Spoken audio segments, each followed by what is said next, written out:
Driven to Win Audiobook presents The Shadow Over Innsmouth.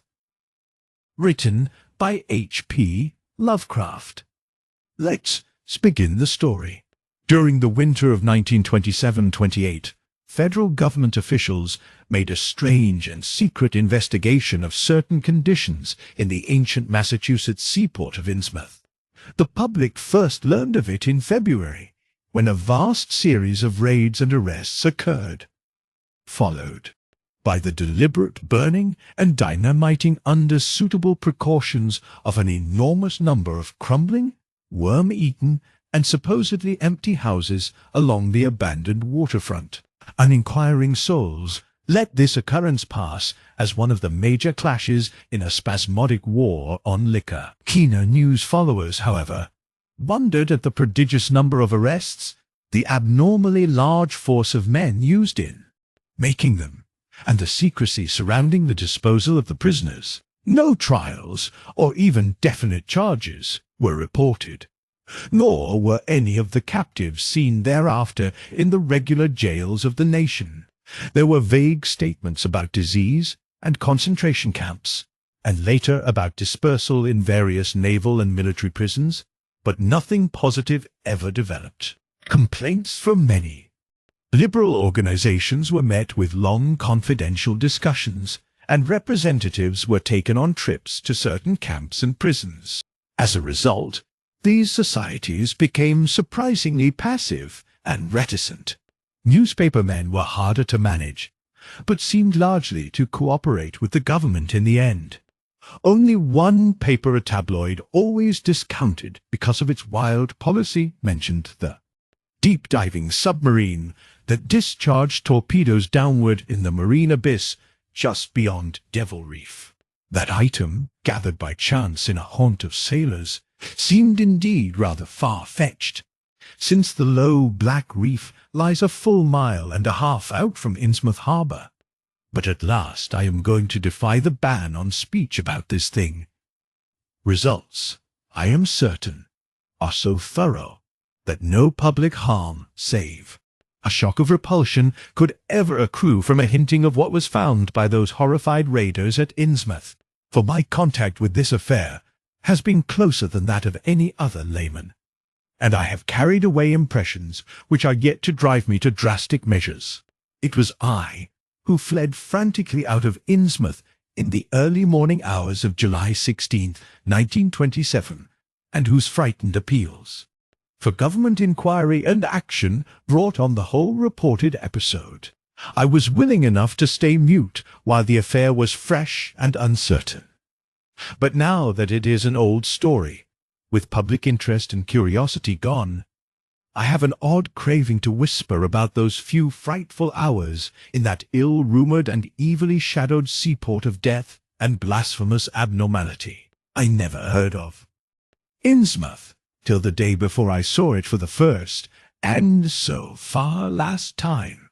I was celebrating my coming of age by a tour of New England sightseeing, antiquarian, and genealogical, and had planned to go directly from ancient Newburyport to Arkham, whence my mother's family was derived. I had no car, but was travelling by train, trolley, and motor coach, always seeking the cheapest possible route. In Newburyport they told me that the steam train was the thing to take to Arkham, and it was only at the station ticket office, when I demurred at the high fare, that I learned about Innsmouth. The stout, shrewd-faced agent, whose speech showed him to be no local man, seemed sympathetic toward my efforts at economy, and made a suggestion that none of my other informants had offered. "You could take that old bus, I suppose," he said with a certain hesitation, "but it ain't thought much of hereabouts. It goes through Innsmouth. You may have heard about that. And so the people don't like it. Run by an Innsmouth fellow Joe Sergeant, but never gets any custom from here. Or Arkham either, I guess. Leaves the square front of Hammond's Drug Store at 10 a.m. and 7 p.m. and 7 p.m., unless they've changed lately. Looks like a terrible rattletrap. I've never been on it." That was the first I ever heard of Shadowed Innsmouth. Any reference to a town not shown on common maps or listed in recent guidebooks would have interested me, and the agent's old manner of allusion roused something like real curiosity. So I asked the agent to tell me something about it. He was very deliberate and spoke with an air of feeling slightly superior to what he said. Innsmouth? Well, it's a queer kind of town down at the mouth of the Monoxet. Used to be almost a city, quite a port, before the War of 1812, but all gone to pieces in the last 100 years or so. No railroad now. B and M never went through, and the branch line from Rowley was given up years ago. More empty houses than there are people, I guess, and no business to speak of except fishing and lobstering. Everybody trades mostly either here or in Arkham or Ipswich. Once they had quite a few mills, but nothing's left now except one gold refinery running on the leanest kind of part-time. That refinery, though, used to be a big thing, and Old Man Marsh, who owns it, must be rich and Croesus. Queer old duck, though, and sticks mighty close. In his home. He's supposed to have developed some skin disease or deformity late in life that makes him keep out of sight. Grandson of Captain Obed Marsh, who founded the business.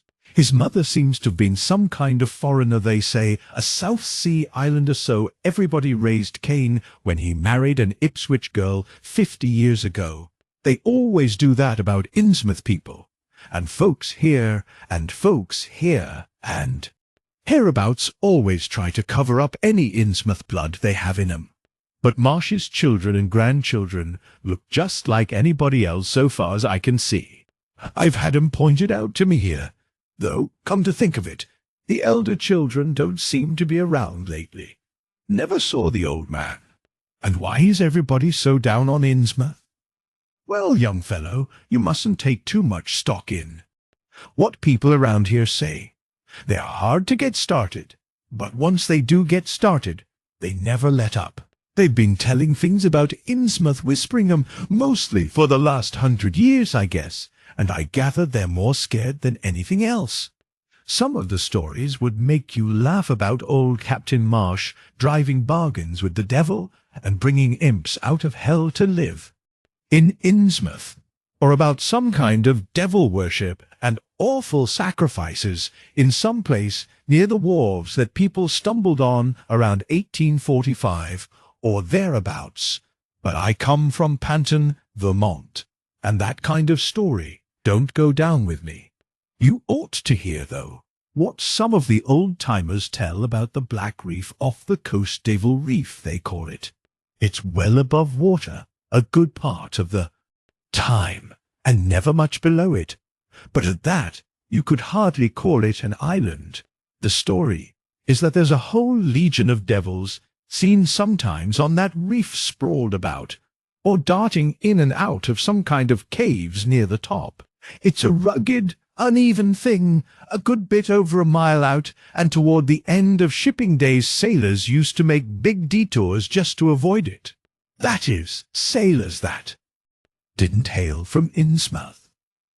One of the things they had against old Captain Marsh was that he was supposed to land on it sometimes at night when the tide was right. Maybe he did, for I dare say the rock formation was interesting, and it's just barely possible he was looking for pirate loot and maybe finding it. But there was talk of his dealing with demons there. Fact is, I guess on the whole it was really the captain that gave the bad reputation to the reef.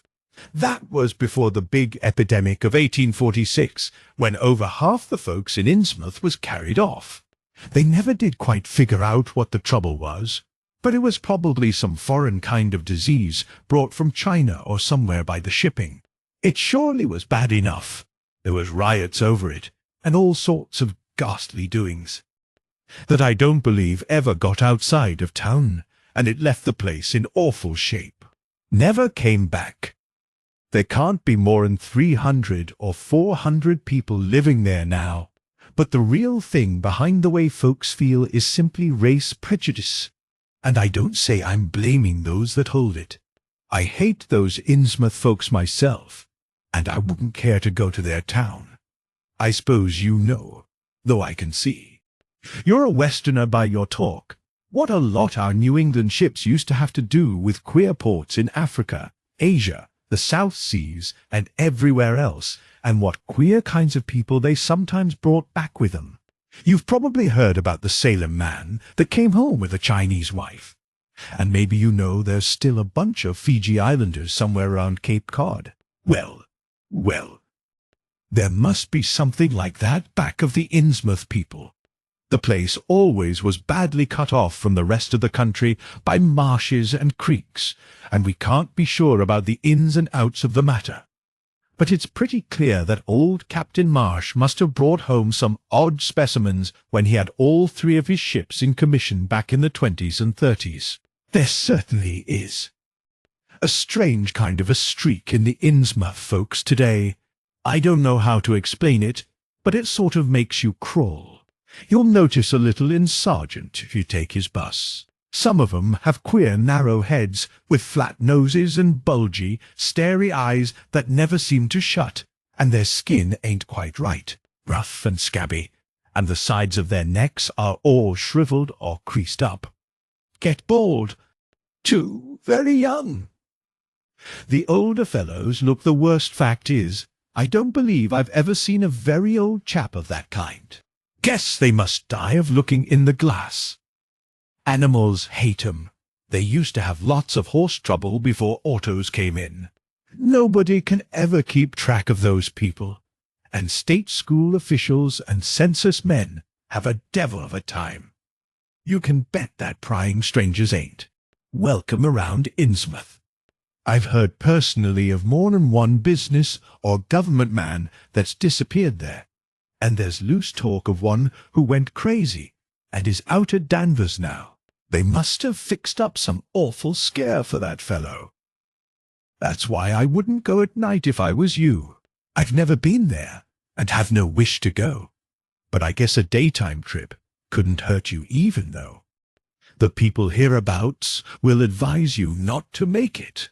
If you're just sightseeing and looking for old-time stuff, Innsmouth ought to be quite a place for you. And so I spent part of that evening at the Newburyport Public Library looking up data about Innsmouth. The Essex County histories on the library shelves had very little to say, except that the town was founded in 1643, noted for shipbuilding before the Revolution, a seat of great marine prosperity in the early 19th century, and later a minor factory centre using the Monuxet as power. The epidemic and riots of 1846 were very sparsely treated, as if they formed a discredit to the country. References to decline were few, though the significance of the later record was unmistakable. After the Civil War, all industrial life was confined to the Marsh Refining Company, and the marketing of gold ingots formed the only remaining bit of major commerce aside from the eternal fishing. Most interesting of all was a glancing reference to the strange jewellery vaguely associated with Innsmouth. It had evidently impressed the whole countryside, more than a little, for mention was made of specimens in the Museum of Miskatonic University at Arkham, and in the display room of the Newburyport Historical Society. I resolved to see the local sample said to be a large, queerly proportioned thing evidently meant for a tiara if it could possibly be arranged. The librarian gave me a note of introduction to the curator of the society, a Miss Anna Tilton, who lived nearby, and after a brief explanation that ancient gentlewoman was kind enough to pilot me into the closed building, since the hour was not outrageously late. The collection was a notable one indeed, but in my present mood I had eyes for nothing but the bizarre object which glistened in a corner cupboard under the electric lights.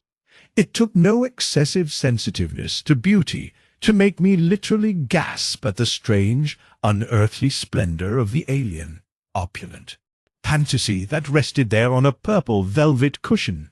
The longer I looked, the more the thing fascinated me.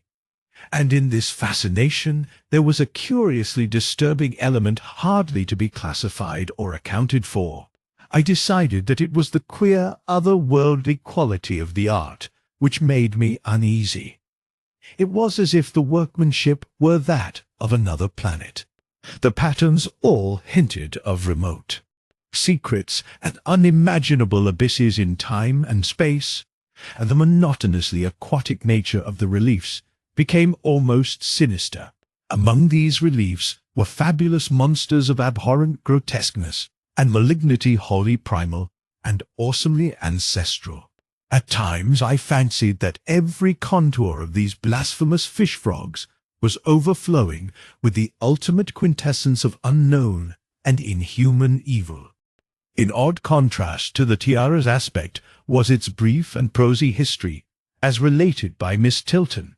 It had been pawned for a ridiculous sum at a shop in State Street in 1873 by a drunken Innsmouth man, shortly afterward killed in a brawl. Miss Tilton was inclined to believe that it formed part of some exotic pirate hoard discovered by old Captain Obed Marsh. This view was surely not weakened by the insistent offers of purchase at a high price which the Marshes began to make as soon as they knew of its presence, and which they repeated to this day despite the Society's unvarying determination not to sell. As the good lady showed me out of the building, she assured me that the rumors of devil worship were partly justified by a peculiar secret cult which had gained force there and engulfed all the orthodox churches. It was called, she said, the esoteric Order of Dagon, and was undoubtedly a debased quasi-pagan thing imported from the East a century before, at a time when Innsmouth fisheries seemed to be going barren. Its persistence among a simple people was quite natural in view of the sudden and permanent return of abundantly fine fishing, and it soon came to be the greatest influence on the town. All this, to the pious Miss Tilton, formed an excellent reason for shunning the ancient town of decay and desolation. But to me it was merely a fresh incentive, and I could scarcely sleep in my small room at the Y as the night wore away. Too shortly before 10 the next morning I stood with my one small valise in front of Hammond's drugstore in Old Market Square, waiting for the Innsmouth bus. In a few moments a small motor coach, extreme decrepitude and dirty grey colour, rattled down State Street, made a turn, and drew up at the curb beside me. I felt immediately that it was the right one, a guess which the half-illegible sign on the windshield, Arkham Innsmouth Newport, soon verified. There were only 3 passengers, dark, unkempt men of sullen visage and somewhat youthful cast, and when the vehicle stopped they clumsily shambled out and began walking up State Street in a silent, almost furtive fashion. The driver also alighted. This, I reflected, must be the Joe Sargent mentioned by the ticket agent, and even before I had noticed any details there spread over me a wave of spontaneous aversion, which could be neither checked nor explained. He was a thin, stoop-shouldered man, not much under 6 feet tall, dressed in shabby blue civilian clothes, and wearing a frayed grey golf cap. His age was perhaps 35, but the odd, deep creases in the sides of his neck made him seem older when one did not study his dull, expressionless face. He had a narrow head, bulging, watery blue eyes that seemed never to wink, a flat nose, a receding forehead and chin, and singularly undeveloped ears. As he walked toward the bus, I observed his peculiarly shambling gait, and saw that his feet were inordinately immense. The more I studied them, the more I wondered how he could buy any shoes to fit them. A certain greasiness about the fellow increased my dislike. He was evidently given to working or lounging around the fish docks, and carried with him much of their characteristic smell. Just what foreign blood was in him I could not even guess. I was sorry when I saw that there would be no other passengers on the bus. Somehow I did not like the idea of riding alone with this driver. But as the leaving time obviously approached, I conquered my qualms and followed the man aboard, extending him a dollar bill and murmuring the single word, Innsmouth. At length, the decrepit vehicle started with a jerk and rattled noisily past the old brick buildings of State Street amidst a cloud of vapor from the exhaust.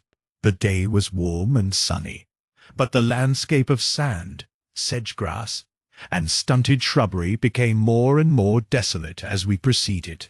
Out the window I could see the blue water and the sandy line of Plum Island, and we presently drew very near the beach as our narrow road veered off from the main highway to Rowley and Ipswich. At last we lost sight of Plum Island and saw the vast expanse of the open Atlantic on our left. Our narrow course began to climb steeply, and I felt a singular sense of disquiet in looking at the lonely crest ahead where the rutted roadway met the sky. It was as if the bus were about to keep on its ascent, leaving the sane earth altogether and merging with the unknown arcana of upper air and cryptical sky. The smell of the sea took on ominous implications, and the silent driver's bent, rigid back and narrow head became more and more hateful. As I looked at him, I saw that the back of his head was almost as hairless as his face, having only a few straggling yellow strands upon a grey scabrous surface. Then we reached the crest and beheld the outspread valley beyond, where the Monooksett joins the sea just north of the long line of cliffs that culminate in Kingsport Head. All my attention was captured by the nearer panorama just below me. I had, I realized, come face to face with rumour-shadowed Innsmouth. It was a town of wide extent and dense construction, yet one with a portentous dearth of visible life. The vast huddle of sagging gambrel roofs and peaked gables conveyed with offensive clearness the idea of wormy decay, and as we approached along the now descending road, I could see that many roofs had wholly caved in. Stretching inland, I saw the rusted, grass-grown line of the abandoned railway, with leaning telegraph poles now devoid of wires.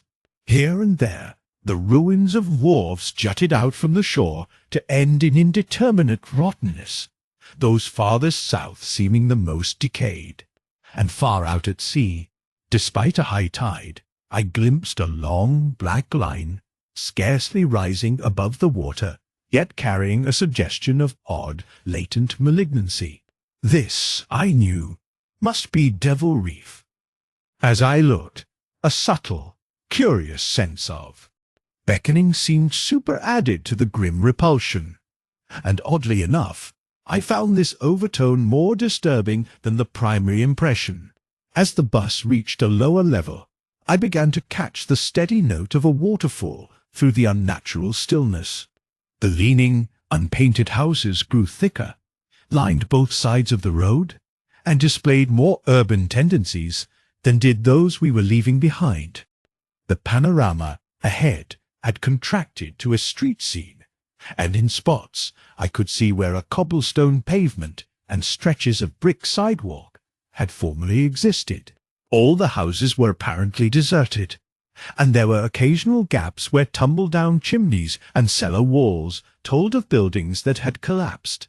Pervading everything was the most nauseous fishy odour imaginable, and I was not to reach my destination without one other very strong impression of poignantly disagreeable quality. The bus had come to a sort of open concourse or radial point with churches on two sides and the bedraggled remains of a circular green in the centre, and I was looking at a large pillared hall on the right-hand junction ahead. The structure's once white paint was now grey and peeling, and the black and gold sign on the pediment was so faded that I could only with difficulty make out the words, Esoteric Order of Dagon. The door of the church basement was open, revealing a rectangle of blackness inside, and as I looked, a certain object crossed or seemed to cross that dark rectangle. burning into my brain a momentary conception of nightmare, which was all the more maddening because analysis could not show a single nightmarish quality in it. It was a living object, the first except the driver that I had seen since entering the compact part of the town, and had I been in a steadier mood, I would have found nothing whatever of terror in it. Clearly, as I realized a moment later, it was the pastor, clad in some peculiar vestments, doubtless introduced since the Order of Dagon had modified the ritual of the local churches. The thing which had probably caught my first subconscious glance and supplied the touch of bizarre horror was the tall tiara he wore, an almost exact duplicate of the one Miss Tilton had shown me the previous evening. This, acting on my imagination, had supplied namelessly sinister qualities to the indeterminate face and robed, shambling form beneath it. A very thin sprinkling of repellent-looking youngish people now became visible on the sidewalks, lone individuals, and silent knots of 2 or 3. The lower floors of the crumbling houses sometimes harbored small shops with dingy signs, and I noticed a parked truck or two as we rattled along. The sound of waterfalls became more and more distinct, and presently I saw a fairly deep river gorge ahead, spanned by a wide iron-railed highway bridge, beyond which a large square opened out. Then we rolled into the large semicircular square across the river, and drew up on the right-hand side in front of a tall, cupola-crowned building with remnants of yellow paint, and with a half-effaced sign proclaiming it to be the Gilman House. I was glad to get out of that bus, and at once proceeded to check my valise in the shabby hotel lobby. There was only one person in sight, an elderly man without what I had come to call the Innsmouth look, and I decided not to ask him any of the questions which bothered me, remembering that odd things had been noticed in this hotel. Instead, I strolled out on the square, from which the bus had already gone, and studied the scene minutely and appraisingly. For some reason or other, I chose to make my first inquiries at the chain grocery, whose personnel was not likely to be native to Innsmouth. I found a solitary boy of about 17 in charge, and was pleased to note the brightness and affability which promised cheerful information. He seemed exceptionally eager to talk, and I soon gathered that he did not like the place, its fishy smell, or its furtive people. His family did not like him to work in Innsmouth, but the chain had transferred him there, and he did not wish to give up his job. There was, he said, no public library or chamber of commerce in Innsmouth, but I could probably find my way about. The street I had come down was Federal. West of that were the fine old residence streets Broad, Washington, Lafayette, and Adams, and east of it were the shoreward slums. Certain spots were almost forbidden territory, as he had learned at considerable cost. One must not, for example, linger much around the Marsh refinery, or around any of the still-used churches, or around the pillared Order of Dagon Hall at New Church Green. Those churches were very odd, all violently disavowed by their respective denominations elsewhere, and apparently using the queerest kind of ceremonials and clerical vestments. As for the Innsmouth people, the youth hardly knew what to make of them.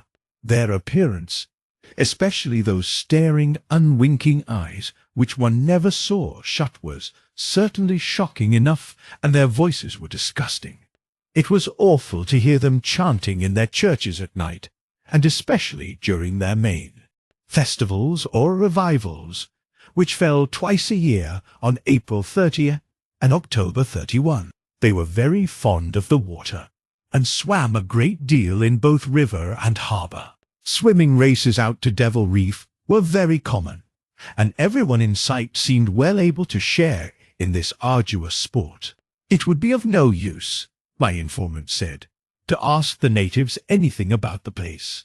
The only one who would talk was a very aged but normal-looking man, who lived at the poorhouse on the north rim of the town and spent his time walking about or lounging around the fire station. This hoary character, Zadok Allen, was 96 years old and somewhat touched in the head, besides being the town drunkard. He was a strange, furtive creature who constantly looked over his shoulder as if afraid of something, and when sober, could not be persuaded to talk at all with strangers. He was, however, unable to resist any offer of his favorite poison, and once drunk would furnish the most astonishing fragments of whispered reminiscence.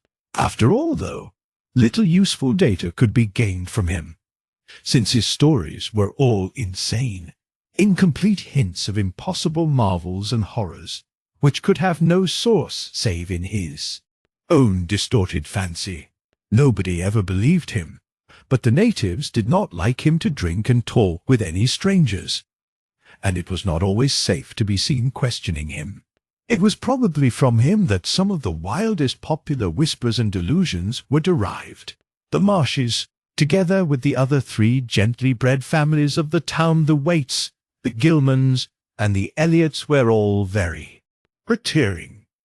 They lived in immense houses along Washington Street, and several were reputed to harbor in concealment certain kinsfolk whose personal aspect forbade public view, and whose deaths had been reported and recorded. Warning me that most of the street signs were down, the youth drew for my benefit a rough but ample and painstaking sketch map of the town's salient features. After a moment's study, I felt sure that it would be of great help, and pocketed it with profuse thanks. Thus began my systematic, though half-bewildered tour of Innsmouth's narrow, shadow-blighted ways. Crossing the bridge and turning toward the roar of the lower falls, I passed close to the Marsh refinery, which seemed oddly free from the noise of industry. This building stood on the steep river bluff near a bridge and an open confluence of streets, which I took to be the earliest civic center, displaced after the Revolution by the present town square. Recrossing the gorge on the Main Street Bridge, I struck a region of utter desertion which somehow made me shudder. Collapsing huddles of gambrel roofs formed a jagged and fantastic skyline, above which rose the ghoulish, decapitated steeple of an ancient church. Fish Street was as deserted as Main, though it differed in having many brick and stone warehouses still in excellent shape. Water Street was almost its duplicate, save that there were great seaward gaps where wharves had been. Not a living thing did I see, except for the scattered fishermen on the distant breakwater, and not a sound did I hear save the lapping of the harbour tides and the roar of the falls in the Monoxet. I kept north along Main to Martin, then turning inland, crossing Federal Street safely north of the Green and entering the decayed patrician neighborhood of Northern Broad, Washington, Lafayette, and Adams Streets. Following Washington Street toward the river, I now faced a zone of former industry and commerce, noting the ruins of a factory ahead, and seeing others with the traces of an old railway station and covered railway bridge beyond up the gorge on my right. The uncertain bridge now before me was posted with a warning sign, but I took the risk and crossed again to the south bank where traces of life reappeared. Furtive, shambling creatures stared cryptically in my direction, and more normal faces eyed me coldly and curiously. Innsmouth was rapidly becoming intolerable, and I turned down Payne Street toward the square in the hope of getting some vehicle to take me to Arkham before the still distant starting time of that sinister bus. It was then that I saw the tumble-down fire station on my left, and noticed the red-faced, bushy-bearded, watery-eyed old man in nondescript rags, who sat on a bench in front of it, talking with a pair of unkempt, but not abnormal-looking firemen. This, of course, must be Zadok Allen, the half-crazed, licorice nonagenarian, whose tales of old Innsmouth and its shadow were so hideous and incredible. The third, I had been assured that the old man could do nothing but hint at wild, disjointed, and incredible legends, and I had been warned that the natives made it unsafe to be seen talking with him. Yet the thought of this aged witness to the town's decay, with memories going back to the early days of ships and factories, was a lure that no amount of reason could make me resist. Curiosity flared up beyond sense and caution, and in my youthful egotism I fancied I might be able to sift a nucleus of real history from the confused, extravagant outpouring I would probably extract with the aid of whiskey. A quart bottle of such was easily, though not cheaply, obtained in the rear of a dingy variety store just off the square in Elliot Street. Re-entering the square, I saw that luck was with me, for shuffling out of Payne Street around the corner of the Gilman house, I glimpsed nothing less than the tall, lean, tattered form of old Zadok Allen himself. In accordance with my plan, I attracted his attention by brandishing my newly purchased bottle, and soon realized that he had begun to shuffle wistfully after me as I turned into Waite Street on my way to the most deserted region I could think of. Before I reached Main Street, I could hear a faint and wheezy, "Hey, mister," behind me, and I presently allowed the old man to catch up and take copious pulls from the quart bottle. I began putting out feelers as we walked along to Water Street and turned southward amidst the omnipresent desolation and crazily tilted ruins, but found that the aged tongue did not loosen as quickly as I had expected. At length I saw a grass-grown opening toward the sea between crumbling brick walls, with the weedy length of an earth and masonry wharf projecting beyond.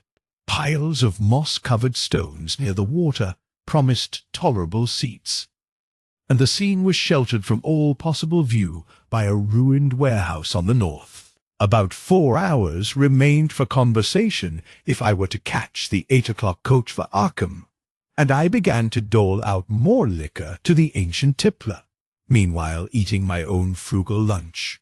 In my donations I was careful not to overshoot the mark, for I did not wish Zadok's vinous garrulousness to pass into a stupor. After an hour, his furtive taciturnity showed signs of disappearing, and something or other had caused his wandering gaze to light on the low, distant line of Devil Reef, then showing plainly and almost fascinatingly above the waves. He bent toward me, took hold of my coat lapel, and hissed out some hints that could not be mistaken. "Thus war it all begun, that cursed place of all wickedness, war the deep water starts. Gato Hellshear dropped down to a bottom no sound in line kin tech. Old Cap'n Obed done it him that found out more'n was good for him in the South Sea Islands. Never was nobody like Cap'n Obed Old Limb, oh Satan! Heh, heh! I can mind him a-tellin' about foreign parts, and callin' all the folks stupid for goin' to Christian meetin' and bearin' their burdens meek and lowly. Says they'd oughter git better gods like some other folks in the Injis gods as 'ud bring 'em good fishin' in return for their sacrifices, and 'ud really answer folks' prayers. Matt Elliot, his fust mate, talked a lot too, only he was again folks' doin' any heathen things. Told about an island east of Otaheite War. There was a lot o' stone ruins older'n anybody knew anything about, kind o' like them on Ponape in the Carolines, but with carvin's of faces that looked like the big statues on Easter Island. There was a little volcanic island near thar, too. War they was other ruins with different carvin's ruins all wore away like they'd been under the sea onct, and with pictures of awful monsters all over 'em. Well, sir, Matty says the natives around there had all the fish they could catch, and sported bracelets and armlets and headrigs made out of a queer kind o' gold and covered with pictures o' monsters, just like the ones carved over the ruins on the little island sort of fish-like frogs or frog-like fishes that was drawed in all kinds of positions like they was human beings. Nobody could get out o' them war they got all the stuff, and all the other natives wondered how they managed to find fish in plenty even when the very next islands had lean pickings. Matty got to wondering too, and so did Captain Obed. Obed, he notices, besides, that lots of the handsome young folks drop out o' sight for good from year to year, and that they want many old folk around. Also, he thinks some of the folks looks derned queer even for Kanakis. It took Obed to get the truth out o' them heathens. I didn't know how he done it, but he begun by treading for the gold-like things they wore. Asked 'em where they come from, and if they could get more, and finally wormed the story out o' the old chief. Willekia, they called him. Nobody but Obed had ever believed. The old yeller devil, but the cap'n cud read folks like they was books. Ah! Nobody never believes me now when I tell 'em, and I don't suppose you will, young fella, though come to look at ye have kind o' got them sharp-reading eyes like Obed had. The old man's whisper grew fainter, and I found myself shuddering at the terrible and sincere portentousness of his intonation, even though I knew his tale could be nothing but drunken fantasy. Wal, sir, Obed he learned that they's things on this earth as most folks never heard about and wouldn't believe if they did hear. It seems these Kanakis were sacrificing heaps o' their young men and maidens to some kind o' god things that lived under the sea, and getting all kinds of favours in return. They met the things on the little islet with the queer ruins, and it seems them awful pictures o' frogfish monsters was supposed to be pictures o' these things. Maybe they was the kind o' critters as got all the mermaid stories and sech started.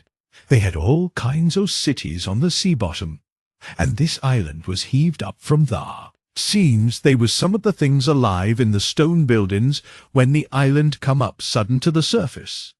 That's how the Kanakis got wind they was down thar, made sign talk as soon as they got over being scared, and pieced up a bargain afore long. Them things liked human sacrifices, had 'em ages afore, but lost track o' the upper world arter a time. What they done to the victims it ain't for me to say, and I guess Obed warn't none too sharp about asking. But it was all right with the heathens, because they'd been having a hard time and was desperate about everything. They give a certain number o' young folks to the sea things twict every year, May Eve and Halloween reg'lar as could be. Also give some o' the carved knick-knacks they made. What the things agreed to give in return was a plenty o' fish they druv 'em in from all over the sea, and a few gold-like things now and then.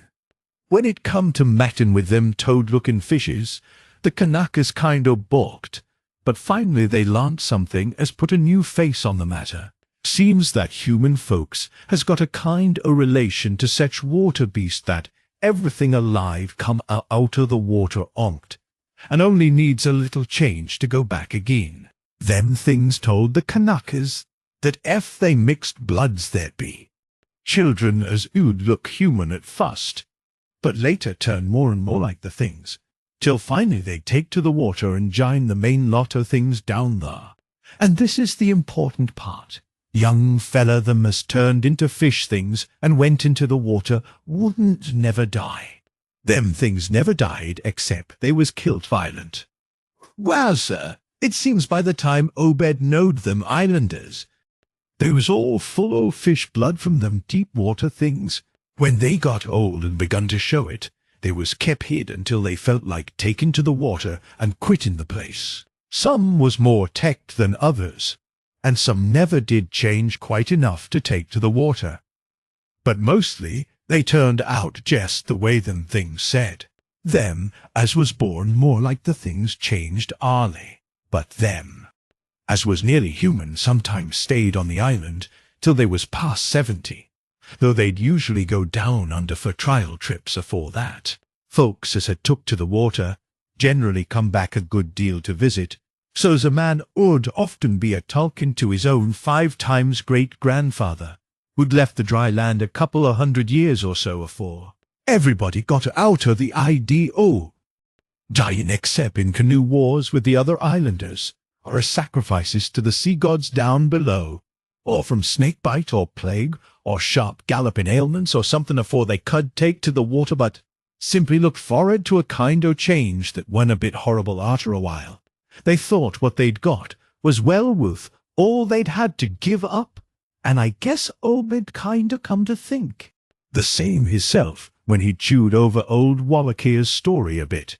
Wallachia, though, was one of the few as hadn't got none of the fish blood behind of a royal line that intermarried with royal lines on other islands. Wallachia give him a funny kind of thingamajig made out o' lead or something that he said would bring up the fish things from any place in the water war they might be a nest of 'em. The idea was to drop it down with the right kind o' prayers and sech. Wallachia allowed as was the things was scattered all over the world, so's anybody that looked about could find a nest and bring 'em up if they was wanted. Matty didn't like this business at all, and wanted Obed should keep away from the island, but the captain was sharp for gain, and found he could get them gold-like things so cheap. It would pay him to make a specialty of 'em. Things went on that way for years, and Obed got enough o' that gold-like stuff to make him start the refinery in Waite's old run-down fullin' mill. Wall, come about 38 when I was 7-year-old, Obed he found the island people all wiped out between viages. Seems the other islanders had got wind o' what was going on, and had took matters into their own hands. S'pose they must 'a had, arter all, them old magic signs, as the sea thing says, was the only things they was afeard of. No tellin' what any o' them Kanakis will chance to get a holt of when the sea bottom throws up some island with ruins olden the deluge. Pious cusses? They didn't leave nothing standing on either the main island or the little volcanic islet, except what parts of the ruins was too big to knock down. That naturally hit Obed pretty hard, seeing as his normal trade was doing very poor. It hit the whole of Innsmouth too, because in seafaring days what profited the master of a ship generally profited the crew proportionate. Most of the folks around the town took the hard times kind o' sheep-like and resigned, but they was in bad shape because the fishing was petering out and the mills wa'n't doing none too well. Then's the time Obed he begun a cursin' at the folks for being dull sheep and prayin' to a Christian heaven as didn't help 'em none. He told 'em he'd knowed of folks as prayed to gods that give something ye really need, and says if a good bunch o' men 'ud stand by him, he could maybe get a holt o' sartin powers as would bring plenty o' fish and quite a bit o' gold. Here the old man faltered, mumbled, and lapsed into a moody and apprehensive silence, glancing nervously over his shoulder, and then turning back to stare fascinatedly at the distant black reef. When I spoke to him, he did not answer, so I knew I would have to let him finish the bottle. He licked its nose and slipped it into his pocket, then, beginning to nod and whisper softly to himself, I bent close to catch any articulate words he might utter, and thought I saw a sardonic smile behind the stained, bushy whiskers. Yes, he was really forming words, and I could grasp a fair proportion of them. Poor Matt, he was agin it tried to line up the folks on his side, and had long talks with the preachers no use they run the Congregational parson out o' town, and the Methodist fella quit never did see resolved Babcock, the Baptist parson, agin wrath o' Jehovah. I was a mighty little critter, but I heerd what I heerd and seen what I seen. Dagon and Ashtoreth, Belial and Beelzebub, golden calf, and the idols of Canaan and the Philistines, Babylonish abominations, mean, Tekel, a parson. And from the look in his watery blue eyes, I feared he was close to a stupor after all. But when I gently shook his shoulder, he turned on me with astonishing alertness and snapped out some more obscure phrases. Don't believe me, hey? Then just tell me, young fella, why Cap'n Obed and 20-odd other folks used to row out to Devil Reef in the dead o' night and chant things so. Loud ye could hear 'em all over town when the wind was right. Tell me that, hey? And tell me why Obed was a loose dropping heavy things down into the deep water t'other side o' the reef, wore the bottom shoots down, like a cliff lower ye can sound. Tell me what he done with that funny-shaped lead thingamajig as Wallachia give him. Hey, boy! The watery blue eyes were almost savage and maniacal. Now, and a dirty white beard bristled electrically. Old Zadok probably saw me shrink back, for he began to cackle evilly. Beginning to see, hey? How about the night I took my pa's ship's glass up to a cupola and seed the reef a-bristling thick with shapes that dove off quick soon's the moon riz? Obed and the folks was in a dory, but them shapes dove off the far side into the deep water and never come up. How'd ye like to be a little shaver alone up in a cupola a-watching shapes as warn't human shapes? Hey? Okay. The old man was getting hysterical, and I began to shiver with a nameless alarm. He laid a gnarled claw on my shoulder, and it seemed to me that its shaking was not altogether that of mirth. S'pose one night he seed something heavy heaved off an Obed's dory beyond the reef, and then larn next day a young feller was missing from home. Hey, did anybody ever see hide or hair o' Hiram Gilman again? Did they? And Nick Pierce, and Louis Waite, and Adoniram Southwick, and Henry Garrison? Hey? Hey. Well, sir, that was the time Obed begun to git on his feet again. Folks see, his 3 daughters are wearing gold-like things as nobody'd never see on 'em afore, and smoke started comin' out o' the refinery chimbley. Other folks was prosperin', 2 fish began to swarm into the harbour fit to kill, and heaven knows what sized cargoes we begun to ship out to Newburyport, Arkham, and Boston. 'Twas then Obed got the Old Branch Railroad put through. Remember, I ain't sayin' Obed was set on heaven things jest like they was on that Kanaki Isle. I don't think he aimed at fuss to do no mixin', nor raise no young uns to take to the water and turn into fishes with eternal life. He wanted them gold things, and was willing to pay heavy, and I guess the others was satisfied for a while. Come in 46 the town done some lookin' and thinkin' for itself. Too many folks. Missin' too much wild preachin' at meetin' of a Sunday, too much talk about that reef. I guess I done a bit by tellin' Selectman Mowry what I see from the cupola. They was a party one night as followed Obed's crowd out to the reef, and I heard shots betwixt the dories. Next day Obed and 32 others was in jail, with everybody a-wondering jest what was afoot and jest what charge agin 'em. Could be got to halt. God, if anybody'd looked ahead. A couple of weeks later, when nothing had been throwed into the sea for that long, Zadok was showing signs of fright and exhaustion, and I let him keep silence for a while, though glancing apprehensively at my watch. The tide had turned and was coming in now, and the sound of the waves seemed to arouse him. That awful night, I seed. I was up in the cupola, hordes of 'em, swarms of 'em, all over the reef, and swimming up the harbour into the Monuxet. God, what happened in the streets of Innsmouth that night? They rattled our door, but Pa wouldn't open.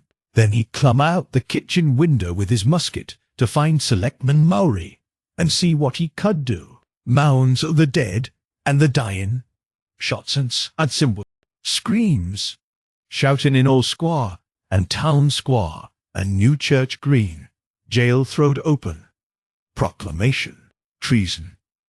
Called it the plague when folks come in and found half our people missing. Nobody left but them as join in with Obed and them things, or else keep quiet. Never heard o' my Pa, no more. The old man was panting and perspiring profusely. His grip on my shoulder tightened. Everything cleaned up in the morning, but they was traces. Obed he kinder takes charge and says things is going to be changed. Others'll worship with us at meeting time, and certain houses has got to entertain guests. They wanted to mix like they done with the Kanakis, and he for one didn't feel bound to stop 'em. Far gone was Obed, just like a crazy man on the subject. He says they brung us fish and treasure, and shud of what they hankered arter. Nothing was to be different on the outside, only we was to keep shy o' strangers if we knowed what was good for us. We all had to take the oath o' Dagon, and later on there was second and third oaths that some of us took. Them as I'd help special, I'd get special rewards gold and sech. No use balkin, fur. There was millions of 'em down there. They'd rather not start rising and wiping out humankind, but if they was gave away and forced to, they could do a lot toward just that. Healed up enough sacrifices and savage knickknacks and harbourage in the town when they wanted it, and they'd let well enough alone, all in the band of the faithful order o' Dagon, and the children should never die, but go back to the mother Hydra and father Dagon, what we all come from onct. Ah, yeah, to revenge, Pingue Angela, Neptulor Gonagtang. Old Zadok began to moan now, and tears were coursing down his channeled cheeks into the depths of his beard. God, what I seen senct I was 15-year-old. Mean, tackle up Harson. The folks as was missing, and them as kilt theirselves them. As told things in Arkham or Ipswich or such places was all called crazy, like you're a-calling me right now, but God, what I seen they'd a-kilt me long ago for what I know. Only I took the first and second oaths o' Dagon off and Obed, so was protected unless a jury of 'em proved I told things knowing and deliberate. But I wouldn't take the third oath. I'd a died ruther than take that. It was around Civil War time, when children born sanct, 46 begun to grow up, some of 'em, that is. I was afeard never did no pryin' arter that awful night, and never see one o' them close to in all my life. That is, never no full-blooded one. Barnabas Marsh, that runs the refinery now, is Obed's grandson by his first wife's son of Onesiphorus, his eldest son, but his mother was another. O them as want never seed outdoors. Right now Barnabas is about changed, can't shut his eyes no more, and is all out o' shape. They say he still wears clothes, but he'll take to the water soon. The sound of the incoming tide was now very insistent, and little by little it seemed to change the old man's mood from maudlin tearfulness to watchful fear. He would pause now and then, too, renew those nervous glances over his shoulder or out toward the reef, and despite the wild absurdity of his tale, I could not help beginning to share his vague apprehensiveness. Zadok now grew shriller, and seemed to be trying to whip up his courage with louder speech. "Hey, you! Why don't ye say something? How'd ye like to be living in a town like this, with everything a-rotten and a-dying, and boarded-up monsters, crawling and bleating and barking and hopping around black cellars and attics every way ye turn? Hey? Well, sir, let me tell ye that ain't the worst." Zadok was really screaming now, and the mad frenzy of his voice disturbed me more than I care to own. "Curse ye, don't sit there a-staring at me with them eyes. I tell Obed Marsh he's in hell, and has got to stay there." Hey, in hell, I says. Can't get me, I ain't done nothing, nor told nobody nothing. Oh, you young fella? Wall, even if I ain't told nobody nothing yet, I'm a-going to now. You just set still and listen to me. Boy, this is what I ain't never told nobody. I says I didn't get to do no pryin' arter that night, but I found things out just the same. You want to know what the real horror is, hey? Wall, it's this. It ain't what them fish devils has done, but what they're a-going to do. They're a-bringing things up out o' war. They come from into the town been doing it for years, and slackening up lately. Them houses north of the river betwixt Water and Main Streets is full of 'em, them devils, and what they brung an, when they get ready, I say, when they get ready. Ever hear tell of a Shoggoth? Hey, do you hear me? I tell you I know what them things be. I seen 'em one night when... E-A-Arch, E-A-Hatch. The hideous suddenness and inhuman frightfulness of the old man's shriek almost made me faint. His eyes, looking past me toward the malodorous sea, were positively starting from his head, while his face was a mask of fear worthy of Greek tragedy. His bony claw dug monstrously into my shoulder, and he made no motion as I turned my head to look at whatever he had glimpsed. There was nothing that I could see, only the incoming tide, with perhaps one set of ripples more local than the long-flung line of breakers. But now Zadok was shaking me, and I turned back to watch the melting of that fear-frozen face into a chaos of twitching eyelids and mumbling gums. Presently his voice came back, albeit as a trembling whisper. "Get out o' here! Get out o' here! They seen us! Get out for your life! Don't wait for nothing, they know now, run for it quick, out o' this town!" Another heavy wave dashed against the loosening masonry of the bygone wharf, and changed the mad ancient's whisper to another inhuman and blood-curdling scream. Ha!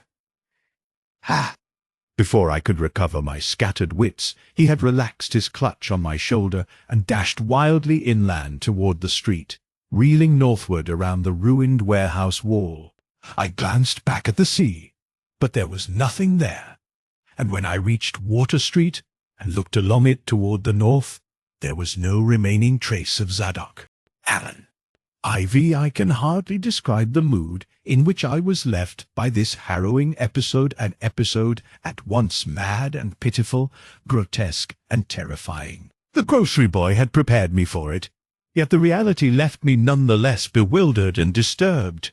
Puerile though the story was, old Zadok's insane earnestness and horror had communicated to me a mounting unrest, which joined with my earlier sense of loathing for the town and its blight of intangible shadow. The hour had grown perilously late. My watch said 7:15, and the Arkham bus left Town Square at 8, so I tried to give my thoughts as neutral and practical a cast as possible, meanwhile walking rapidly through the deserted streets of gaping roofs and leaning houses toward the hotel where I had checked my valise and would find my bus. Studying the grocery youth's map and seeking a route I had not traversed before, I chose Marsh Street instead of State for my approach to Town Square. Near the corner of Fall Street I began to see scattered groups of furtive whisperers, and when I finally reached the square, I saw that almost all the loiterers were congregated around the door of the Gilman house. It seemed as if many bulging, watery, unwinking eyes looked oddly at me as I claimed my valise in the lobby, and I hoped that none of these unpleasant creatures would be my fellow passengers on the coach. The bus, rather early, rattled in with 3 passengers somewhat before 8, and an evil-looking fellow on the sidewalk muttered a few indistinguishable words to the driver. I was, it appeared, in very bad luck. There had been something wrong with the engine, despite the excellent time made from Newburyport, and the bus could not complete the journey to Arkham. No, it could not possibly be repaired that night, nor was there any other way of getting transportation out of Innsmouth, either to Arkham or elsewhere. Sergeant was sorry, but I would have to stop over at the Gilman. Probably the clerk would make the price easy for me, but there was nothing else to do. Almost dazed by this sudden obstacle, and violently dreading the fall of night in this decaying and half-unlighted town, I left the bus and re-entered the hotel lobby, where the sullen, queer-looking night clerk told me I could have room 428 on next the top-floor lodge, but without running water for $1. Despite what I had heard of this hotel in Newburyport, I signed the register, paid my $1, let the clerk take my valise, and followed that sour, solitary attendant up 3 creaking flights of stairs past dusty corridors, which seemed wholly devoid of life. My room, a dismal rear one with 2 windows and bare, cheap furnishings, overlooked a dingy courtyard otherwise hemmed in by low, deserted brick blocks, and commanded a view of decrepit westward stretching roofs with a marshy countryside beyond. At the end of the corridor was a bathroom, a discouraging relic, with ancient marble bowl, tin tub, faint electric light, and musty wooden paneling around all the plumbing fixtures. As twilight deepened, I turned on the one feeble electric bulb over the cheap iron-framed bed, and tried as best I could to read. I felt it advisable to keep my mind wholesomely occupied, for it would not do to brood over the abnormalities of this ancient, blight-shadowed town while I was still within its borders. The insane yarn I had heard from the aged drunkard did not promise very pleasant dreams, and I felt I must keep the image of his wild, watery eyes as far as possible from my imagination. Another thing that disturbed me was the absence of a bolt on the door of my room. One had been there, as marks clearly showed, but there were signs of recent removal. No doubt it had become out of order, like so many other things in this decrepit edifice. In my nervousness, I looked around and discovered a bolt on the clothes press, which seemed to be of the same size, judging from the marks, as the one formerly on the door. To gain a partial relief from the general tension, I busied myself by transferring this hardware to the vacant place with the aid of a handy 3-in-1 device, including a screwdriver which I kept on my keyring. The bolt fitted perfectly, and I was somewhat relieved when I knew that I could shoot it firmly upon retiring. There were adequate bolts on the 2 lateral doors to connecting rooms, and these I proceeded to fasten. I did not undress, but decided to read till I was sleepy, and then lie down with only my coat, collar, and shoes off. Taking a pocket flashlight from my valise, I placed it in my trousers, so that I could read my watch if I woke up later in the dark. Drowsiness, however, did not come, and when I stopped to analyze my thoughts, I found to my disquiet that I was really unconsciously listening for something which I dreaded but could not name. At length, feeling a fatigue which had nothing of drowsiness in it, I bolted the newly outfitted hall door, turned off the light, and threw myself down on the hard, uneven bedcoat, collar, shoes, and all. In the darkness, every faint noise of the night seemed magnified, and a flood of doubly unpleasant thoughts swept over me. I was sorry I had put out the light, yet was too tired to rise and turn it on again. Then, after a long, dreary interval, and prefaced by a fresh creaking of stairs and corridor, there came that soft, damnably unmistakable sound which seemed like a malign fulfillment of all my apprehensions. Without the least shadow of a doubt, the lock on my hall door was being tried cautiously, furtively, tentatively, with a key. The change in the menace from vague premonition to immediate reality was a profound shock, and fell upon me with the force of a genuine blow. It never once occurred to me that the fumbling might be a mere mistake. Malign purpose was all I could think of, and I kept deathly quiet, awaiting the would-be intruder's next move. After a time, the cautious rattling ceased, and I heard the room to the north entered with a pass key. Then the lock of the connecting door to my room was softly tried. The bolt held, of course, and I heard the floor creak as the prowler left the room. After a moment there came another soft rattling, and I knew that the room to the south of me was being entered. Again a furtive trying of a bolted connecting door, and again a receding creaking. This time the creaking went along the hall and down the stairs, So I knew that the prowler had realized the bolted condition of my doors and was giving up his attempt for a time. The one thing to do was to get out of that hotel alive as quickly as I could, and through some channel other than the front stairs and lobby.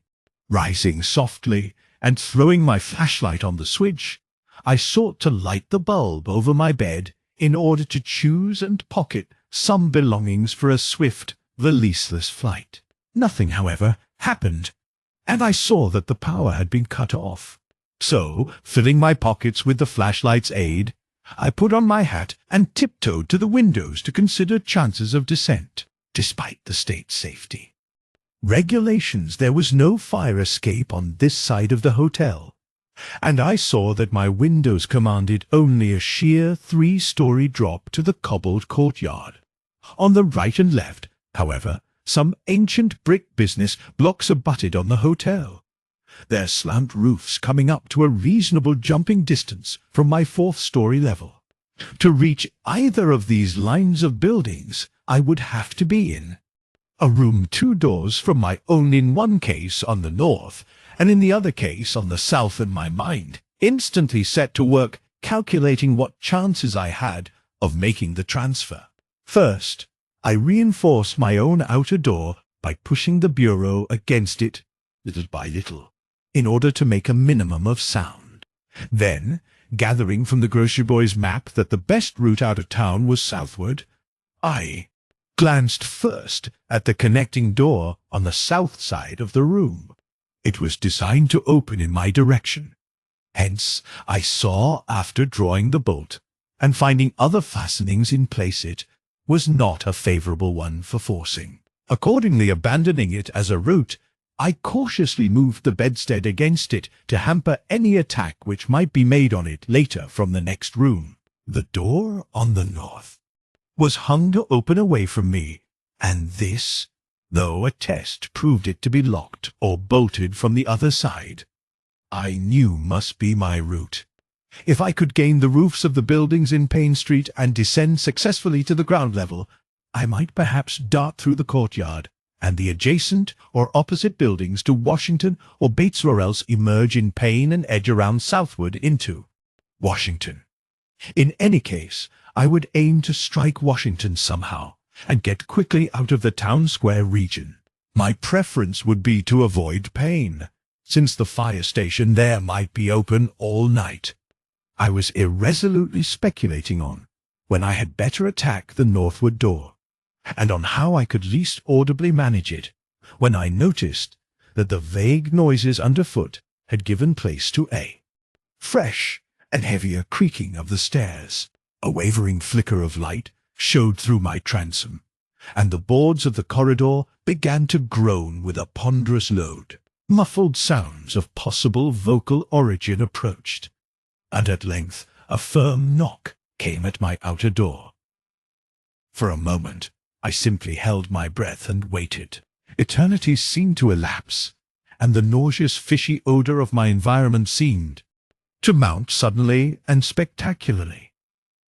Then the knocking was repeated, continuously, and with growing insistence. I knew that the time for action had come, and forthwith drew the bolt of the northward connecting door, bracing myself for the task of battering it open. The knocking waxed louder, and I hoped that its volume would cover the sound of my efforts. At last, beginning my attempt, I lunged again and again at the thin paneling with my left shoulder, heedless of shock or pain. Finally, the connecting door gave, but with such a crash that I knew those outside must have heard. Instantly the outside knocking became a violent battering, while keys sounded ominously in the hall doors of the rooms on both sides of me.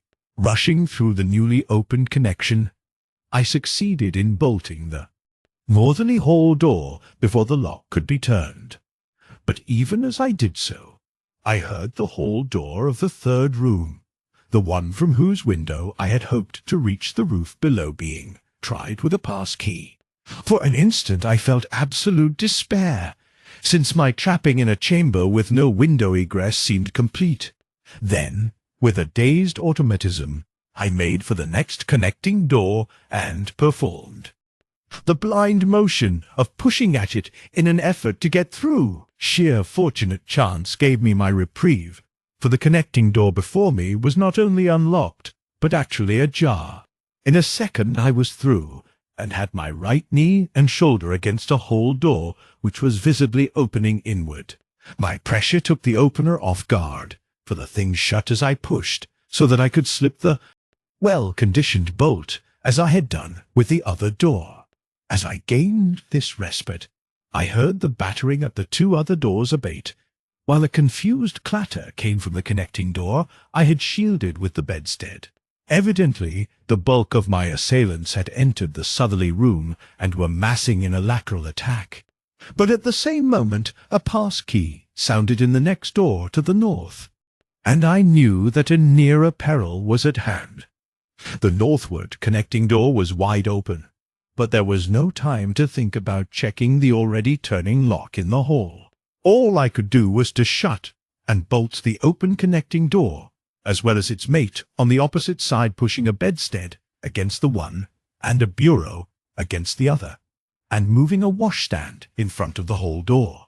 I saw, trust to such makeshift barriers to shield me till I could get out the window and on the roof of the Payne Street block. But even in this acute moment my chief horror was something apart from the immediate weakness of my defenses. I was shuddering, because not one of my pursuers, despite some hideous pantings, gruntings, and subdued barkings at odd intervals, was uttering an intelligible vocal sound. As I moved the furniture and rushed toward the windows, I heard a frightful scurrying along the corridor toward the room north of me, and perceived that the southward battering had ceased. Plainly, most of my opponents were about to concentrate against the feeble connecting door which they knew must open directly on me. Outside, the moon played on the ridgepole of the block below, and I saw that the jump would be desperately hazardous because of the steep surface on which I must land. The clatter at the northerly connecting door was now terrific, and I saw that the weak paneling was beginning to splinter. Obviously, the besiegers had brought some ponderous object into play as a battering ram. The bedstead, however, still held firm, so that I had at least a faint chance of making good my escape.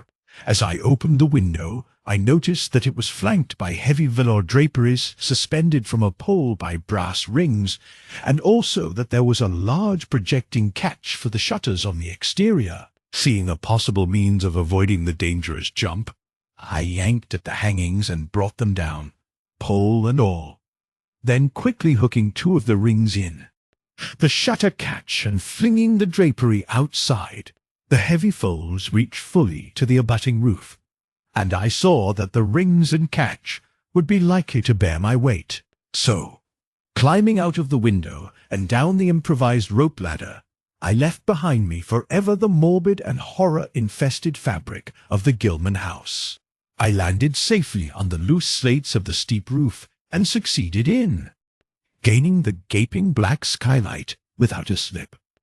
The place inside was ghoulish-looking, but I was past minding such impressions, and made at once for the staircase revealed by my flashlight after a hasty glance at my watch, which showed the hour to be 2 a. The steps creaked, but seemed tolerably sound, and I raced down past a barn-like second story to the ground floor. The desolation was complete, and only echoes answered my footfalls. The hallway inside was black, and when I reached the opposite end, I saw that the street door was wedged immovably shut. Resolved to try another building, I groped my way toward the courtyard, but stopped short when close to the doorway, for out of an open door in the Gilman house, a large crowd of doubtful shapes was pouring, lanterns bobbing in. The darkness and horrible croaking voices exchanging low cries in what was certainly not English. Their features were indistinguishable, but their crouching, shambling gait was abominably repellent. And worst of all, I perceived that one figure was strangely robed, and unmistakably surmounted by a tall tiara of a design altogether too familiar. Again groping toward the street, I opened a door off the hall and came upon an empty room with closely shuttered but sashless windows. Fumbling in the rays of my flashlight, I found I could open the shutters, and in another moment had climbed outside and was carefully closing the aperture in its original manner. I walked rapidly, softly, and close to the ruined houses. At Bates Street I drew into a yawning vestibule, while two shambling figures crossed in front of me, but was soon on my way again and approaching the open space where Elliott Street obliquely crosses Washington at the intersection of South. Though I had never seen this space, it had looked dangerous to me on the grocery youth's map, since the moonlight would have free play there. There was no use trying to evade it, for any alternative course would involve detours of possibly disastrous visibility and delaying effect. The only thing to do was to cross it boldly and openly, imitating the typical shamble of the Innsmouth folk as best I could, and trusting that no one or at least no pursuer of mine would be there. Just how fully the pursuit was organized, and indeed, just what its purpose might be, I could form no idea. There seemed to be unusual activity in the town, but I judged that the news of my escape from the Gilman had not yet spread. The open space was, as I had expected, strongly moonlit, but my progress was unimpeded, and no fresh sound arose to hint that I had been spied.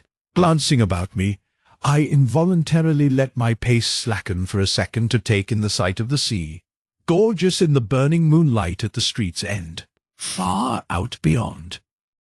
The breakwater was the dim, dark line of Devil Reef. Then, without warning, I saw the intermittent flashes of light on the distant reef. My muscles tightened for panic flight, held in only by a certain unconscious caution and half-hypnotic fascination.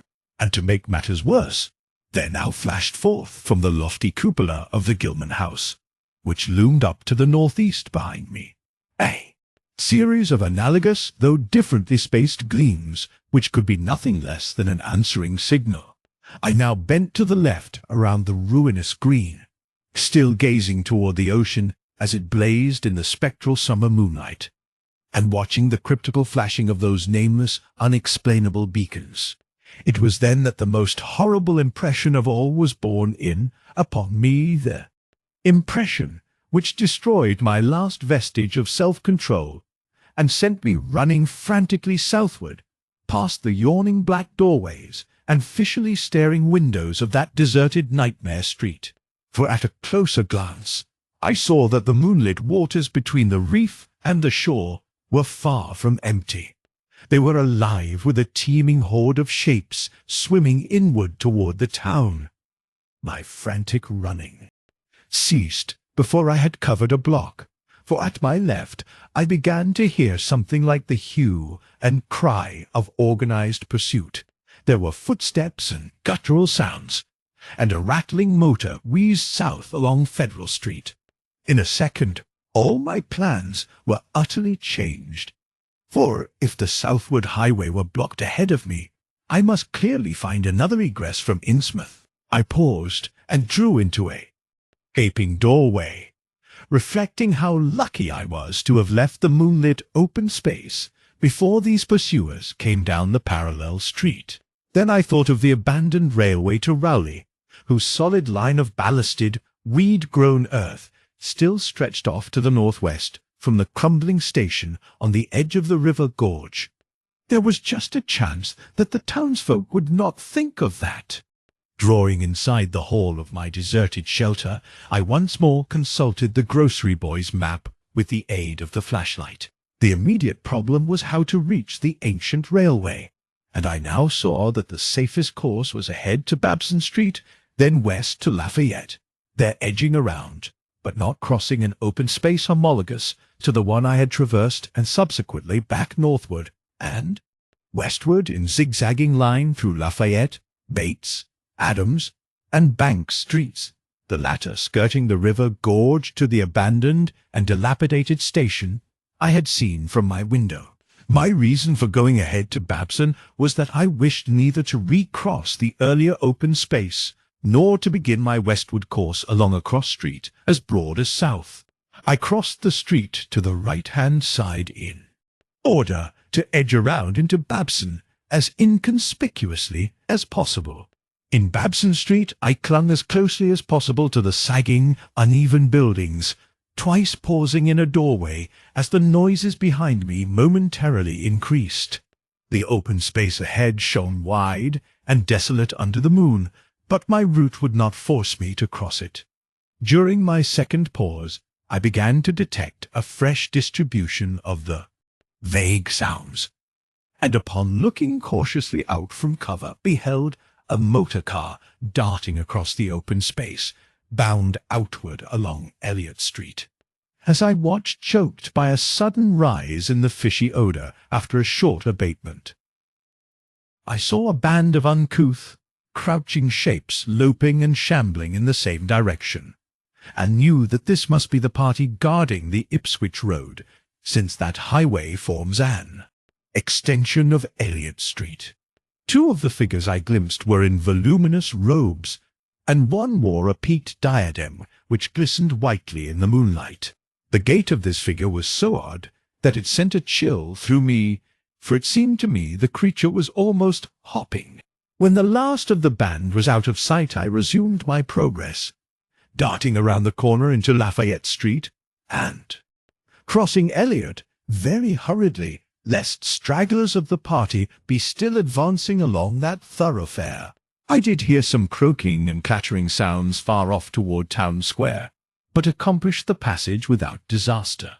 My greatest dread was in recrossing broad and moonlit South Street with its seaward view, and I had to nerve myself for the ordeal. Someone might easily be looking, and possible Elliott Street stragglers could not fail to glimpse me from either of 2 points. At the last moment, I decided I had better slacken my trot and make the crossing as before, in the shambling gait of an average Innsmouth native. I had not quite crossed the street when I heard a muttering band advancing along Washington from the north.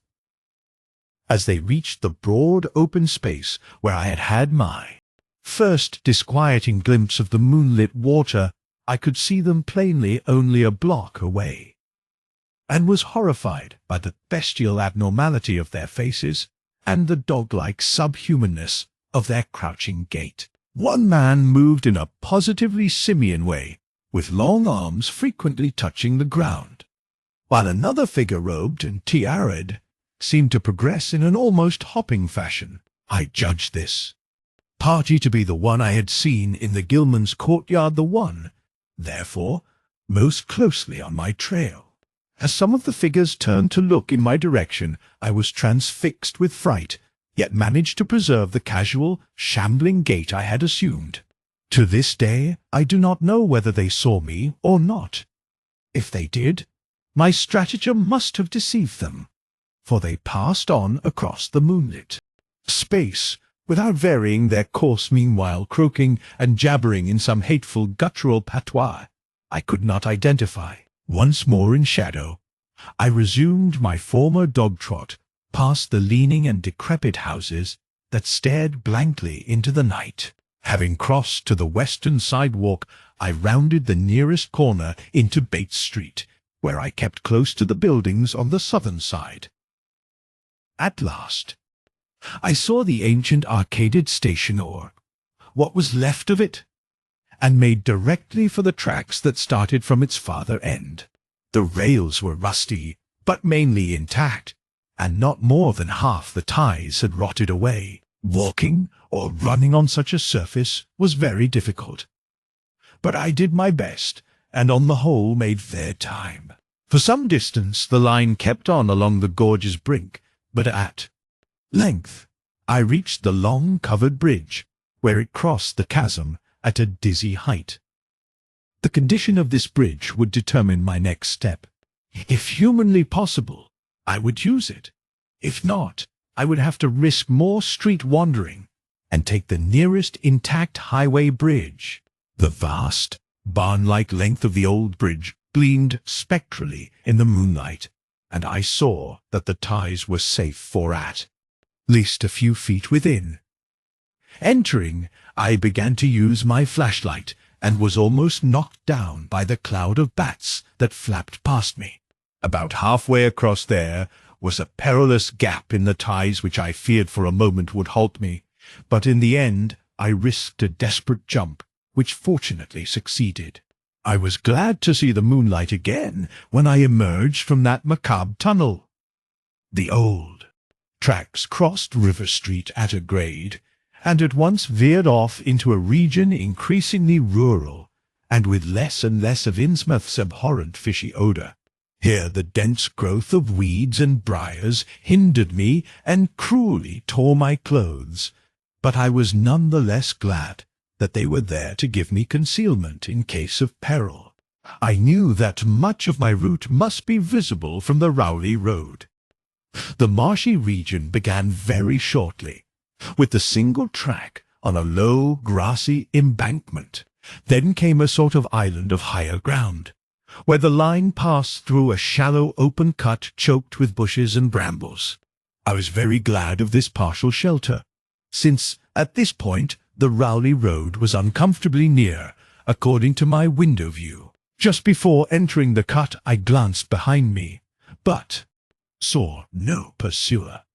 The ancient spires and roofs of decaying Innsmouth gleamed lovely and ethereal in the magic yellow moonlight, and I thought of how they must have looked in the old days before the shadow fell. Then, as my gaze circled inland from the town, something less tranquil arrested my notice and held me immobile for a second. What I saw, or fancied I saw, was a disturbing suggestion of undulant motion far to the south, a suggestion which made me conclude that a very large horde must be pouring out of the city along the level Ipswich Road. The distance was great, and I could distinguish nothing in detail, but I did not at all like the look of that moving column. All sorts of unpleasant conjectures crossed my mind. I thought of those very extreme Innsmouth types said to be hidden in crumbling centuried warrens near the waterfront. I thought, too, of those nameless swimmers I had seen, counting the parties so far glimpsed, as well as those presumably covering other roads. The number of my pursuers must be strangely large for a town as depopulated as Innsmouth. Who were they? Why were they here? And if such a column of them was scouring the Ipswich Road, would the patrols on the other roads be likewise augmented? I had entered the brush-grown cut, and was struggling along at a very slow pace when that damnable fishy odour again waxed dominant. There were sounds, too, a kind of wholesale, colossal flopping or pattering, which somehow called up images of the most detestable sort. And then both stench and sounds grew stronger, so that I paused shivering and grateful for the cut's protection. It was here, I recalled, that the Rowley Road drew so close to the old railway before crossing westward and diverging. Something was coming along that road, and I must lie low till its passage and vanishment in the distance. Crouched in the bushes of that sandy cleft, I felt reasonably safe, even though I knew the searchers would have to cross the track in front of me not much more than 100 yards away. I would be able to see them, but they could not, except by a malign miracle, see me. All at once I began dreading to look at them as they passed. I saw the close moonlit space where they would surge by, and had curious thoughts about the irredeemable pollution of that space. They would perhaps be the worst of all Innsmouth types, something one would not care to remember. The stench waxed overpowering, and the noises swelled to a bestial babel of croaking, baying, and barking, without the least suggestion of human speech. Were these indeed the voices of my pursuers? That flopping or pattering was monstrous. I could not look upon the degenerate creatures responsible for it. I would keep my eyes shut till the sounds receded toward the west. The horde was very close, now the air foul with their hoarse snarlings, and the ground almost shaking with their alien-rhythmed footfalls. My breath nearly ceased to come, and I put every ounce of willpower into the task of holding my eyelids down. I am not even yet willing to say whether what followed was a hideous actuality or only a nightmare hallucination.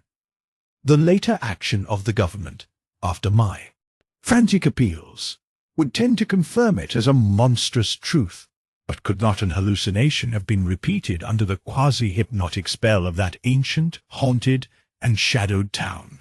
But I must try to tell what I thought I saw that night under the mocking yellow moon source surging and hopping down the rowdy road in plain sight in front of me as I crouched among the wild brambles of that desolate railway cut. Of course my resolution to keep my eyes shut had failed. It was foredoomed to failure, for who could crouch blindly while a legion of croaking, baying entities of unknown source flopped noisomely past, scarcely more than 100 yards away? For I knew that a long section of them must be plainly in sight where the sides of the cut flattened out and the road crossed the track, and I could no longer keep myself from sampling whatever horror that leering yellow moon might have to show. It was the end, for whatever remains to me of life on the surface of this earth, of every vestige of mental peace and confidence in the integrity of nature and of the human mind. Can it be possible that this planet has actually spawned such things that human eyes have truly seen? As objective flesh, what man has hitherto known only in febrile fantasy and tenuous legend? And yet I saw them in a limitless stream, flopping, hopping, croaking, bleating, surging inhumanly through the spectral moonlight in a grotesque, malignant saraband of fantastic nightmare. And some of them had tall tiaras of that nameless whitish gold metal. And some were strangely robed, and one, who led the way, was clad in a ghoulishly humped black coat and striped trousers, and had a man's felt hat perched on the shapeless thing that answered for a head. I think their predominant colour was a greyish-green, though they had white bellies. They were mostly shiny and slippery, but the ridges of their backs were scaly. Their forms vaguely suggested the anthropoid, while their heads were the heads of fish, with prodigious bulging eyes that never closed. At the sides of their necks were palpitating gills, and their long paws were webbed. They hopped irregularly, sometimes on 2 legs and sometimes on 4. I was somehow glad that they had no more than 4 limbs. Their croaking, baying voices, clearly used for articulate speech, held all the dark shades of expression which their staring faces lacked. But for all of their monstrousness, they were not unfamiliar to me. I knew too well what they must be, for was not the memory of that evil tiara at Newburyport still fresh? They were the blasphemous fish-frogs of the nameless design living and horrible, and, as I saw them, I knew also of what that humped, tiaraed priest in the black church basement had so fearsomely reminded. Their number was past guessing. It seemed to me that there were limitless swarms of them, and certainly my momentary glimpse could have shown only the least fraction. In another instant everything was blotted out by a merciful fit of fainting, the first I had ever had. It was a gentle daylight rain that awaked me from my stupor in the brush-grown railway cut, and when I staggered out to the roadway ahead, I saw no trace of any prints in the fresh mud. Innsmouth's ruined roofs and toppling steeples loomed up greyly toward the southeast, but not a living creature did I spy in all the desolate salt marshes around. My watch was still going, and told me that the hour was past noon. The reality of what I had been through was highly uncertain in my mind, but I felt that something hideous lay in the background. I must get away from evil-shadowed Innsmouth, and accordingly I began to test my cramped, wearied powers of locomotion. Despite weakness, hunger, horror, and bewilderment, I found myself after a time able to walk, so started slowly along the muddy road to Rowley. Before evening, I was in the village, getting a meal and providing myself with presentable clothes. I caught the night train to Arkham, and the next day talked long and earnestly with government officials there, a process I later repeated in Boston. With the main result of these colloquies, the public is now familiar, and I wish, for normality's sake, there were nothing more to tell. Perhaps it is madness that is overtaking me, yet perhaps a greater horror or a greater marvel is reaching out. I dared not look for that piece of strange jewelry, said to be in the Miskatonic University Museum. I did, however, improve my stay in Arkham by collecting some genealogical notes I had long wished to possess. Very rough and hasty data, it is true, but capable of good use later on when I might have time to collate and codify them. The curator of the Historical Society there, Mr. E. Lapham Peabody, was very courteous about assisting me, and expressed unusual interest when I told him I was a grandson of Eliza Orne of Arkham, who was born in 1867 and had married James Williamson of Ohio at the age of 17. It seemed that a maternal uncle of mine had been there many years before on a quest much like my own, and that my grandmother's family was a topic of some local curiosity. There had, Mr. Peabody said, been considerable discussion about the marriage of her father, Benjamin Orne, just after the Civil War, since the ancestry of the bride was peculiarly puzzling. That bride was understood to have been an orphaned Marsh of New Hampshire, a cousin of the Essex County Marshes, but her education had been in France, and she knew very little of her family. A guardian had deposited funds in a Boston bank to maintain her and her French governess, but that guardian's name was unfamiliar to Arkham people, and in time he dropped out of sight, so that the governess assumed his role by court appointment. The Frenchwoman, now long dead, was very taciturn, and there were those who said she could have told more than she did. But the most baffling thing was the inability of anyone to place the recorded parents of the young woman Enoch and Lydia Meserve Marsh among the known families of New Hampshire. Possibly, many suggested, she was the natural daughter of some Marsh of prominence. She certainly had the true Marsh eyes. Most of the puzzling was done after her early death, which took place at the birth of my grandmother, her only child. Having formed some disagreeable impressions connected with the name of Marsh, I did not welcome the news that it belonged on my own ancestral tree, nor was I pleased by Mr. Agreeable Impressions Peabody's suggestion that I had the true Marsh eyes myself. However, I was grateful for data which I knew would prove valuable, and took copious notes and lists of book references regarding the well-documented Orne family.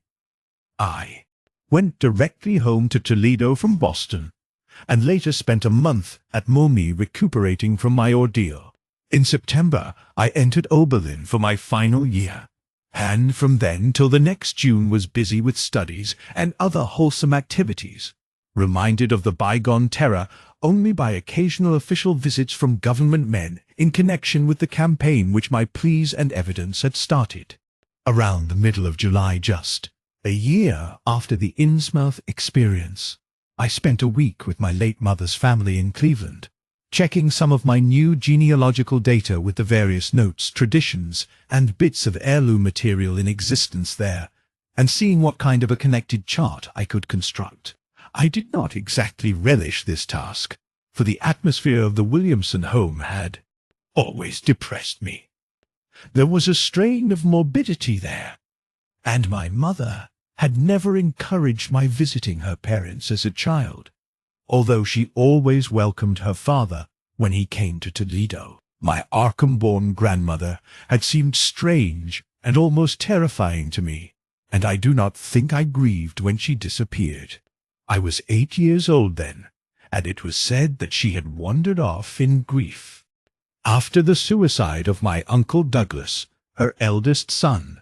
He had shot himself after a trip to New England, the same trip, no doubt, which had caused him to be recalled at the Arkham Historical Society.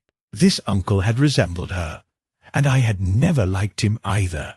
Something about the staring, unwinking expression of both of them had given me a vague, unaccountable uneasiness. My mother and uncle. Walter had not looked like that. They were like their father, though poor little cousin Lawrence Walter's son had been an almost perfect duplicate of his grandmother before his condition took him to the permanent seclusion of a sanitarium at Canton. I had not seen him in 4 years, but my uncle once implied that his state, both mental and physical, was very bad. This worry had probably been a major cause of his mother's death 2 years before. My grandfather and his widowed son Walter now comprised the Cleveland household, but the memory of older times hung thickly over it. I still disliked the place, and tried to get my researches done as quickly as possible. Williamson records and traditions were supplied in abundance by my grandfather, though for Orne material I had to depend on my Uncle Walter, who put at my disposal the contents of all his files, including notes, letters, cuttings, heirlooms, photographs, and miniatures. It was in going over the letters and pictures on the Orne side that I began to acquire a kind of terror of my own ancestry. As I have said, my grandmother and Uncle Douglas had always disturbed me. Now, years after their passing, I gazed at their pictured faces with a measurably heightened feeling of repulsion and alienation. I could not at first understand the change, but gradually a horrible sort of comparison began to obtrude itself on my unconscious mind, despite the steady refusal of my consciousness to admit even the least suspicion of it. It was clear that the typical expression of these faces now suggested something it had not suggested before, something which would bring stark panic if too openly thought of. But the worst shock came when my uncle showed me the Orne jewelry in a downtown safe deposit vault. Some of the items were delicate and inspiring enough, but there was one box of strange old pieces descended from my mysterious great-grandmother, which my uncle was almost reluctant to produce. They were, he said, of very grotesque and almost repulsive design. As my uncle began slowly and grudgingly to unwrap the things, he urged me not to be shocked by the strangeness and frequent hideousness of the designs. There were 2 armlets, a tiara, and a kind of pectoral, the latter having in high relief certain figures of almost unbearable extravagance. He seemed to expect some demonstration when the first piece, the tiara, became visible, but I doubt if he expected quite what actually happened. I did not expect it either, for I thought I was thoroughly forewarned regarding what the jewelry would turn out to be. What I did was to faint silently away, just as I had done in that briar-choked railway cut a year before. From that day on, my life has been a nightmare of brooding and apprehension, nor do I know how much is hideous truth and how much madness. My great-grandmother had been a marsh of unknown source whose husband lived in Arkham, and did not old Zadok say that the daughter of Obed Marsh by a monstrous mother was married to an Arkham man through a trick? What was it the ancient Tupper had muttered about the likeness of my eyes to Captain Obed's? In Arkham, too, the curator had told me, I had the true Marsh eyes. Was Obed Marsh my own great-great-grandfather? Who or what, then, was my great-great-grandmother? But perhaps this was all madness. Those whitish gold ornaments might easily have been bought from some Innsmouth sailor by the father of my great-grandmother, whoever he was. And that look in the staring-eyed faces of my grandmother and self-slain uncle might be sheer fancy, boasted up by the Innsmouth shadow, which had so darkly coloured my imagination. But why had my uncle killed himself after an ancestral quest in New England? For more than 2 years, I fought off these reflections with partial success. My father secured me a place in an insurance office, and I buried myself in routine as deeply as possible. In the winter of 1930-31, however, the dreams began. They were very sparse and insidious at first, but increased in frequency and vividness as the weeks went by. Great watery spaces opened out before me, and I seemed to wander through titanic sunken porticos and labyrinths of weedy cyclopean walls and grotesque fishes as my companions. Then the other shapes began to appear, filling me with nameless horror the moment I awoke. But during the dreams they did not horrify me at all. I was one with them, wearing their unhuman trappings, treading their aqueous ways, and praying monstrously at their evil sea-bottom temples. There was much more than I could remember, but even what I did remember each morning would be enough to stamp me as a madman or a genius if ever I dared write it down. Some frightful influence, I felt, was seeking gradually to drag me out of the sane world of wholesome life into unnameable abysses of blackness and alienage. And the process told heavily on me. My health and appearance grew steadily worse, till finally I was forced to give up my position and adopt the static, secluded life of an invalid. Some odd, nervous affliction had me in its grip, and I found myself at times almost unable to shut my eyes. It was then that I began to study the mirror with mounting alarm. The slow ravages of disease are not pleasant to watch, but in my case there was something subtler and more puzzling in the background. My father seemed to notice it too, for he began looking at me curiously and almost affrightedly. What was taking place in me? Could it be that I was coming to resemble my grandmother and Uncle Douglas? One night I had a frightful dream in which I met my grandmother under the sea. She lived in a phosphorescent palace of many terraces, with gardens of strange leprous corals and grotesque brachiate efflorescences, and welcomed me with a warmth that may have been sardonic. She had changed as those who take to the water change, and told me she had never died. Instead, she had gone to a spot her dead son had learned about, and had leaped to a realm whose wonders destined for him as well he had spurned with a smoking pistol. This was to be my realm, too. I could not escape it. I would never die, but would live with those who had lived since before man ever walked the earth. Illustration. One night, in a frightful dream, I met 2 ancient ones under the sea in a phosphorescent, many-terraced palace surrounded by gardens of strange, leprous corals. I met also that which had been her grandmother. For 80,000 years, Parthiali had lived in Yanthwai, and thither she had gone back after Obed Marsh was dead. Yanthwai was not destroyed when the Upper Earth men shot death into the sea. It was hurt, but not destroyed. The Deep Ones could never be destroyed, even though the Paleogean magic of the forgotten Old Ones might sometimes check them. For the present they would rest, but someday, if they remembered, they would rise again for the tribute great Cthulhu craved. It would be a city greater than Innsmouth next time. They had planned to spread, and had brought up that which would help them, but now they must wait once more. For bringing the Upper Earth men's death, I must do a penance, but that would not be heavy. This was the dream in which I saw a Shoggoth for the first time, and the sight set me awake in a frenzy of screaming. That morning the mirror definitely told me I had acquired the Innsmouth look. So far, I have not shot myself as my Uncle Douglas did. I bought an automatic and almost took the step, but certain dreams deterred me.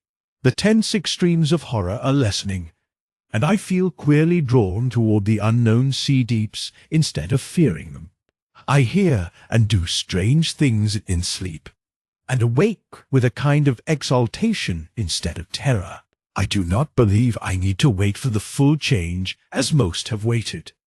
If I did, my father would probably shut me up in a sanitarium as my poor little cousin is shut up. Stupendous and unheard-of splendors await me below, and I shall seek them soon. Thulufepstan. No, I shall not shoot myself. I cannot be made to shoot myself. I shall plan my cousin's escape from that Canton madhouse, and together we shall go to marvel-shadowed Innsmouth. We shall swim out to that brooding reef in the sea and dive down through black abysses to Cyclopean and many-columned Yans lie. And in that lair of the deep ones we shall dwell amidst wonder and glory forever. Here the story comes to an end.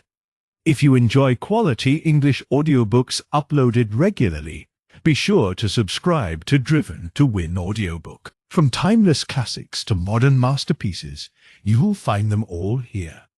Thank you for listening to Driven to Win Audiobook.